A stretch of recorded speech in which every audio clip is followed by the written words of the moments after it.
Regardless what you call this game, Dragon Ball Kai Saiyajin Raishu, Dragon Ball Kai Saiyan Invasion, or Dragon Ball Z Attack of the Saiyans, this game for the Nintendo DS was made to be the first Kai game in Japan. Just like Raging Blast, it was really hard for me to form opinions for this game. So what I'm going to do is start this video off with the gameplay. It's simple, balanced, repetitive, and somewhat addictive. That's how I describe the gameplay. Attack of the Saiyans is an old school RPG, so if you've played, for instance, Pokemon, you'll feel right at home. I don't want to go real in depth with how the gameplay works, but I'll briefly explain it. Basically, you have your chibi sprite character, you walk around and talk to people and gather items and stuff like that in danger-free zones like towns, and when you have to go to an area where there are enemies like a cave or something, then when you walk around you're going to get a shitload of random encounters with small enemies. You go through all these battles with enemies to gain experience, to raise your stats and upgrade your techniques and gain items and all that stuff. And once you're powerful enough, you can go fight the boss of the chapter to advance the story. As for the actual battles themselves, they aren't live, it's turn-based. So your opponent will attack you or use an item or whatever, then it'll be your turn and you can use a special attack provided you have enough ki, guard, use an item, run away, and all that typical stuff. So yeah, as you can see, it's not very deep and all the usual RPG elements are here, equipping items, leveling your stats up, upgrading your attacks, gaining new attacks, etc. Throughout the game, there are 6 main playable characters: Goku, Gohan, Piccolo, Yamcha, Krillin, and Tien. And sometimes you'll be playing as just one character, sometimes you'll be playing as 2 characters, and sometimes even 3. Not more than 3, though. The Dragon Ball Z elements that make the gameplay more unique are the ki stuff, where each special attack you use in a turn will drain ki, so you have to maintain that, and there's also an active guard. Basically, with the active guard, even though the battles are turn-based, just this part happens in real time. Like, if your opponent is charging to attack you, a symbol will appear for about half a second over the character's head, and if you press X, Y, or B when you see that symbol, and which button depends on what position your character is if you're in a 2 or 3 man team. But anyways, if you time pressing the button right, you will guard against the enemy attack and lose less health. Getting the timing right isn't too challenging. After an hour of gameplay or so, it became easy for me.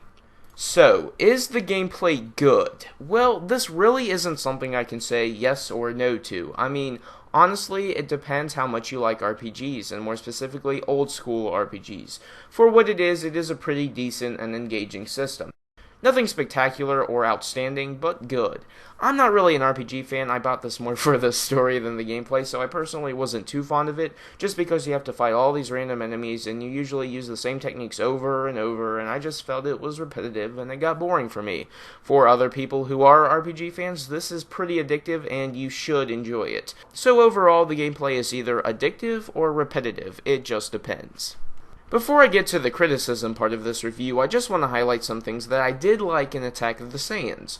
Very few Dragon Ball games cover the Piccolo Jr. or 23rd Tenkaichi Budokai saga.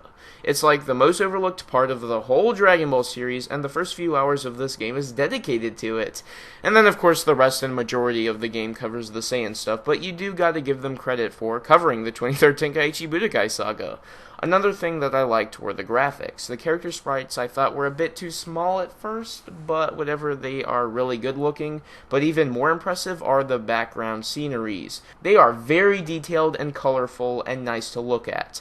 And just a side note, there are only Japanese voices in this game. Now, for all of you Funimation followers, don't freak out. The characters don't talk in cutscenes or anything. It's just like attack names and battle grunts that there is any voice acting for, but it is in Japanese. I personally didn't mind since I am a fan of the Japanese version, but just letting dub fans know, it's not a big deal. Now I'm going to talk about what I didn't really like about this game. For this first point I'm going to make, this is going to sound weird, but it's absolutely true. The cutscenes in this game are annoying. Now keep in mind folks, this is a 2009 game, okay, probably developed in 2008.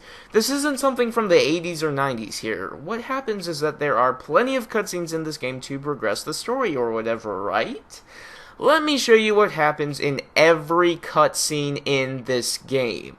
I've recorded the first cutscene, just watch first and then I'll talk about it.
These thought bubbles with smiley faces, three dots slash ellipses, question marks, exclamation marks, etc.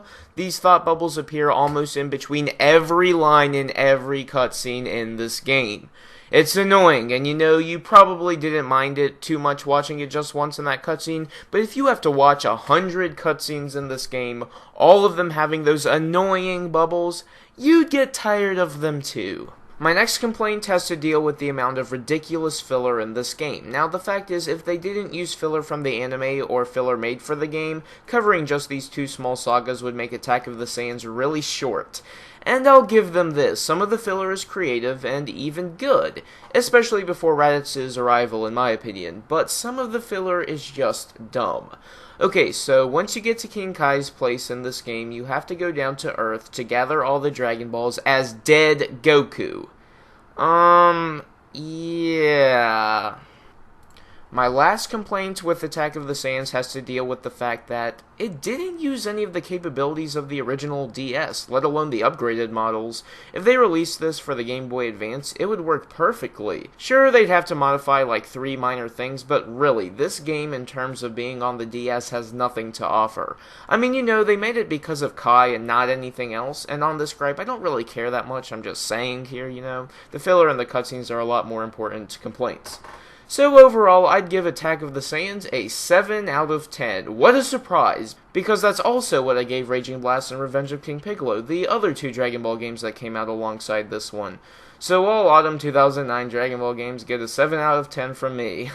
Attack of the Saiyans has either addictive or repetitive gameplay, it covers the end of Dragon Ball, it has nice graphics, it has annoying cutscenes, and some dumb filler.